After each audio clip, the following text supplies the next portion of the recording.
반갑습니다. 타임 레버리지. 시간 들여 막대한 시기로 치환한다.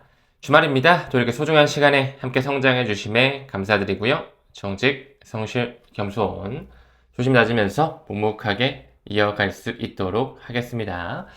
최근에 암호화폐 시장만 계속 좀 혼조세를 보이고 있었죠. 미국 증시다, 코스피도 5천을 찍었었고, 금은도 고공행진을 하고 있는데, 비트코인 9만 달러 재돌파를 실패하는 모습을 보여주고 있습니다. 가격도 가격이지만요. 여러분들의 건강 잘 챙겨주시고, 암호화폐 보관하는 데 있어서 안전성 최우선으로 생각해 주시면 좋겠습니다. 가격은 지지부진하지만 뒤에서는 지속적으로 뭔가 법을 만들려고 하고 제도권에 편입하려는 움직임을 가져가죠. SEC와 CFTC의 수장 폴 애킨스와 마이클 셀릭이 되겠네요. 27일 다음 주 정도에 디지털 규제 공동 토론을 개최한다라고 하면서 역할 분담을 어떻게 하고 중복 규제를 어떻게 나눌지 명확성 확보하기 위해 토론을 한다라고 합니다. 또 이 부분과 우리가 기다리고 있는 시장 구조 명확화 법안, 클래리티 법안의 마크업 일정이 어떻게 맞물리는지도 여유롭게 관찰해 보시죠. 다음 기사 봤을 때 나스닥에서 비트코인 ETF 옵션 계약 한도를 철폐하고 있습니다. 기존에 2만 5천 건 정도의 한도가 있었다면 이를 해제시키고 이제 점점 더 이런 비트코인 쪽의 옵션 상품에 대한 길을 더 넓게 가져가는 것이죠. 암호화폐 시장에서 영향력을 지속적으로 확장하고 있다. 최종 결정은 2월 말까지 내려진다라고 하니까요. 이 부분도 고무적으로 여유롭게 바라봐 주시면 좋을 것 같습니다. 이 나스닥 같은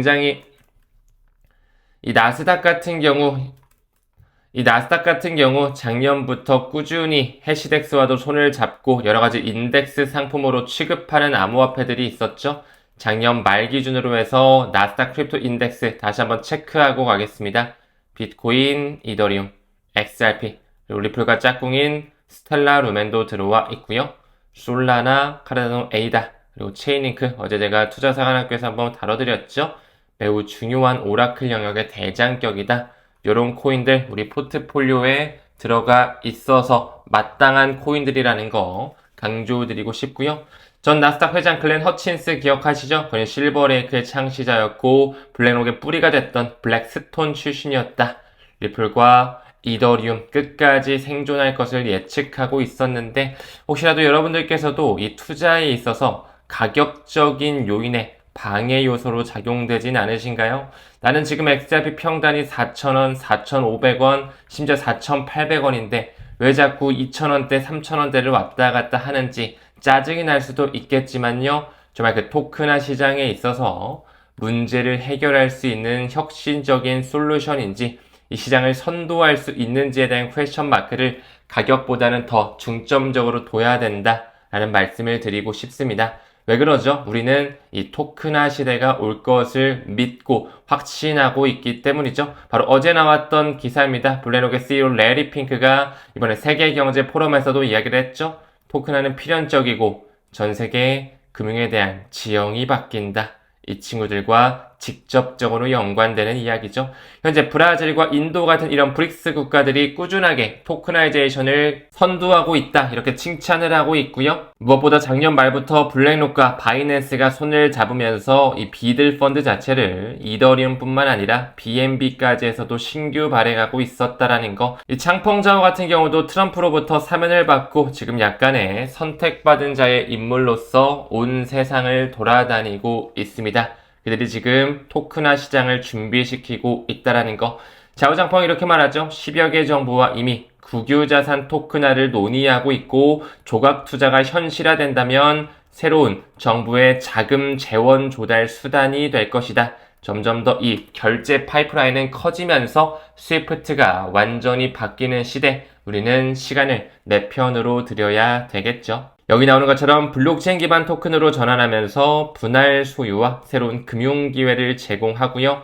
결국에는 개발도상국, 아프리카와 같은 그런 은행 계좌조차 없는 곳들까지도 포용할 수 있는 금융 포용성의 시대가 다가올 것이라는 거. 그들은 리플의 기술력과 함께 꾸준히 영역을 확대시키고 있습니다. 또 창펑자와 이런 얘기도 있죠. 암호화폐 지금 사면 몇 년 안에 은퇴가 가능할 거야. If crypto allow you to retire already. 이런 얘기를 하고 있는데 사실상 지금 현재의 시장 분위기에서는 별로 와닿지 않는 그런 말이라고도 느껴지실 것 같습니다. 또한 몇몇 구독자님들은 XRP를 예전부터 동전 가격에 산 사람들이 타임 레버리지를 보고 있겠지. 그 사람들은 운이 좋았겠지. 근데 나는 지금 평단이 3,800원, 4,300원, 4,900원인데 왜 자꾸 2,000원대에 머물러 있는 거야? 지금 사봤자 뭐 은퇴가 가능하겠어? 이런 식으로 굉장히 좀 부정적인 생각을 하시는 분도 많으실 것 같은데요. 과연 이 운이 좋은 사람들은 그냥 갑자기 XRP가 떡상을 한 걸까요? 그 운을 만드는 거는 본인이 얼마만큼의 공부를 해서 내공을 갖고 시간을 내 편으로 만들었느냐, 이 경험치에 따라 달려 있다라는 거. 여러분들 또한 그 운을 내 것으로 만들 수 있는 사람이 되셨으면 좋겠습니다. 다음 기사 봤을 때 매도 신호 아니야? 라고 하면서 블랙록이 비트와 이더 약 6억 달러 정도를 코인베이스로 이체하고 있다. 본인들이 가지고 있던 지갑에서 거래소로 이체했다라는 건 매도 신호라고 우리가 정황상 포착을 할 수가 있겠죠? 하지만 많은 전문가들은 중장기적인 상승 가능성 여전히 유지하고 있으며 이더리움을 중심으로 저가 매수세도 이어지고 있다. 뭐 이런 얘기를 하고 있는데요. 물론 해당 움직임을 보고 매도 확률로도 볼 수가 있겠지만요. 블랙록이 이끌고 있는 비트코인과 이더리움의 현물 ETF의 홀딩 물량, 그 파킹할 수 있는 자금을 더 증가시키는 움직임으로도 볼 수가 있습니다. 왜냐하면 블랙록의 디지털 에셋 ETF의 공식 서류를 봤을 때 비트코인이든 이더리움이든 일단 1차적으로 커스터디를 하는 곳은 코인베이스가 되고요. 점점 더 저변을 확대하죠. 앵커리지 디지털 쪽으로도 작년 연말부터 커스터디를 진행하고 있고 또 리저브 같은 경우 캐시의 커스터디하는 BNI 멜론에서 진행하고 있다. 리플의 RLUSD의 준비금도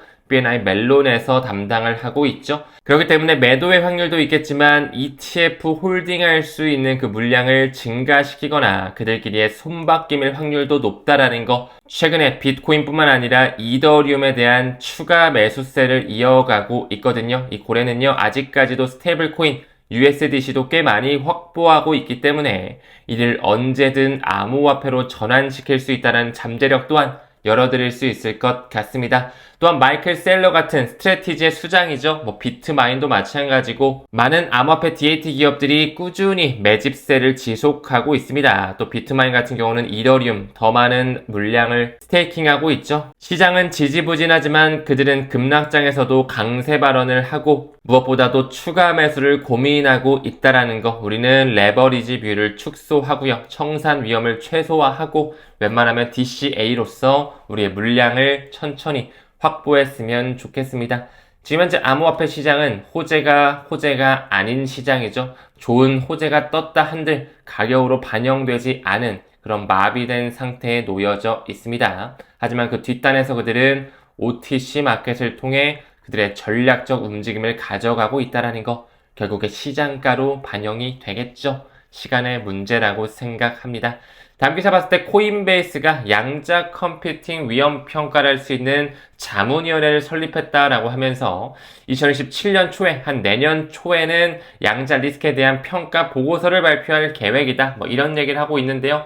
지속적으로 양자 컴퓨팅이 계속 발전이 돼서 그 슈퍼컴퓨터가 비트코인 암호를 해독하는 거 아니냐. 이런 식의 불확실성을 자아내는 기사들이 왔다 갔다 하다 보니까 코인베이스든 리플이든 조금씩 그를 대응하는 움직임을 보여주고 업그레이드도 시전하고 있죠. 현재 8만 달러대 미온적인 상승과 하락을 보여주는 비트코인, 범위는 양자컴 공포이다. 또 이런 기사도 나와지고 있습니다. 사실은 이런 이슈가 나오면 많은 개인 투자자들이 비트코인을 투자하는 것보다는 실물금이라든지 금광주 쪽으로 좀 포트폴리오를 분산할 수가 있겠죠. 그렇다 보니까 개인의 매도세도 함께 동반이 됐던 것 같습니다. 근데 또 이 부분에 있어서 앞으로도 양자 컴퓨터에 대한 퍼드 기사는 꾸준히 나오겠죠. 사실 이번이 처음이 아닙니다. 저번 사이클 때도 저저번 사이클 때도 이 양자 컴퓨터가 비트코인, 암호화폐 시장을 없애버릴 수도 있다. 이런 식의 얘기가 나왔지만 저는 공존의 가능성이 매우 높다라고 생각을 하고요. 그리고 양자 컴퓨팅이 진짜로 그렇게 암호화폐까지 해독할 수 있는 능력이 된다면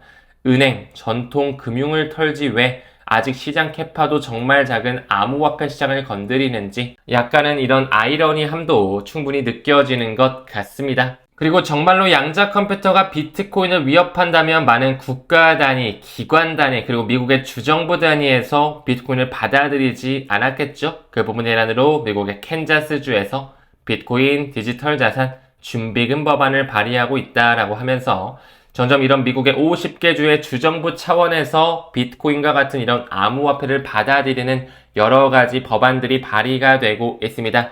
벌써 3개 주에서는 패스가 됐죠. 텍사스, 애리조나, 뉴햄프셔주. 벌써 17개 주에서는 보류 단계에 있습니다. 꾸준히 점진적으로 확대가 되면서 정말 미국에서 비트코인 자체를 준비금으로서 활용해서 트럼프 대통령이 다시 한번 크립토 프레지던트를 이야기하는 그런 순간 또한 빠르면 올해 안에도 다시 연출될 수 있을 거라 생각이 드네요. 다음 기사 봤을 때 비트와이즈에서 비트코인, 귀금속, 광업주 이제 이런 거를 혼합하는 그런 신규 ETF가 나오고 있는 거죠. 물론 아직까지는 실물 금액 25%를 할당할 수 있는 보수적인 그런 접근하는 ETF 상품군이겠지만요. 점점 더 비트코인과 같은 이런 암호화폐들이 포함이 되면서 디지털 자산이 기관 투자의 전략에 통합되는 움직임이 나와지고 있습니다. 말 나온 김에 비트와이즈에서 선택한 크립토 10 인덱스 보고 갈까요? 비트코인, 이더리움, XRP, 솔라나, 카르다노, 에이다, 체인리크 또 나오네요. 수익, 아발란체, 라이트코인, 폴카닷까지 이런 코인들도 가격보다는 펀더멘탈 쪽에 우리가 공부하면서 포트폴리오 분산화 시킬 필요 충분히 있다라고 생각을 합니다. 이제 타임 레버리지 10차 컨퍼런스가 2주 정도밖에 남지 않았는데요. 정말 많은 분들께서 신청을 해주셨고요. 아직까지는 잔여석이 있으니까 신청하실 분들은 날짜와 시간 확인하셔서 고정 댓글 통해 신청해 주셨으면 좋겠습니다. 이 XRP 최대 DAT 기업 에버노스뿐만 아니라 XRP 현물 ETF를 가장 먼저 출시한 카나리 캐피탈, 그리고 리플과 파트너십인 비덱스와 리플 생태계 안에 있는 플레어 네트워크까지도 개인 투자자들에게 쉽게 닿지 않는 이런 암호화폐 생태계의 최전선의 연사진들을 초청했으니까요. 많은 기대 가져주셨으면 좋겠습니다. 그럼 모두 주말 행복하게 보내시길 바라겠고요. 우리 건강 잘 챙기면서 천천히 여유로운 비전 투자자의 길 묵묵히 걸어 가시죠. 우리는 모든 면에서 점점 더 좋아지고 있습니다. 끝까지 시청해 주셔서 감사합니다.